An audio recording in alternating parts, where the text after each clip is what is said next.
This is our NJZZ air ride suspension.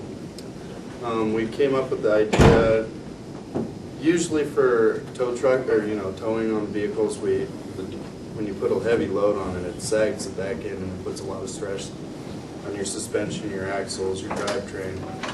So we came up with an idea that you have a self-leveling system that would take a lot of the stress off when you're towing.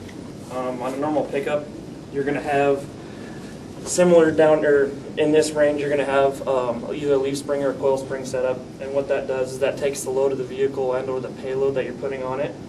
But what you do when you add air ride suspension is it either replaces the leaf springs, which you see here, or it stacks on top. For simplicity's sake, we decided to leave the leaf springs out. The way that the actual suspension is set up through linkages and whatnot is what's called a 4-bar link system. What that enables the system to do, as James is showing, is it's able to not only tilt back and forth, but it can go in multiple directions, similar to like a ball joint or something would. It can go up and down, tilt at angles, everything. We have 2 air shocks, and then there's a 12-volt DC compressor down there that runs compressor. Then we have an excess storage tank so that when you kick it on, there's a reservoir of air, so you don't have to wait for the pump to run. And that runs up through a pressure regulator that controls how much pressure is coming out of the tank and being fed to the actual system. And that comes through a series of 4 solenoids, 2 that increase pressure and 2 that decrease pressure. And that runs out to the airlines and makes it go up and down depending on which solenoids you open and close and what pressure you have set.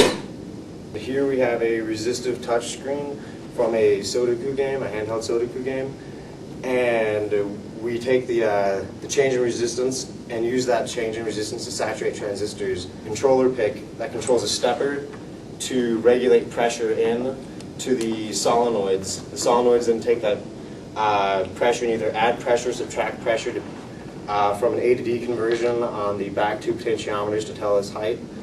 And the 2 numbers that you choose to set are saved in an EEPROM in the host pick. I'm going to turn it on. So we'll go ahead and fill the tank until it gets to a set regulated pressure. So as soon as it gets to its set pressure, high pressure, pressure will kick off. I'm going to sit on it. That simulates the load of a trailer or payload in the back of the truck. And now I'm going to raise the height for both sides, and the regulator will now be set to a pressure according to that. And it'll lift this side until it reaches the correct height.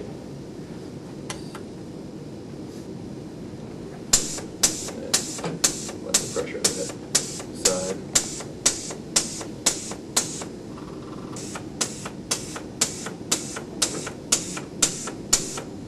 A pressure regulator valve like that normally you would turn by hand.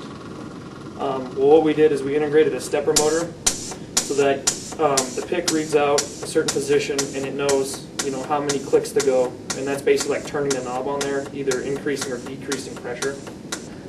With the EEPROM, it allows you to store and save your data, which makes it a much more user-friendly product because you want to be able to set it, and then whenever you turn it back on, you want to leave your settings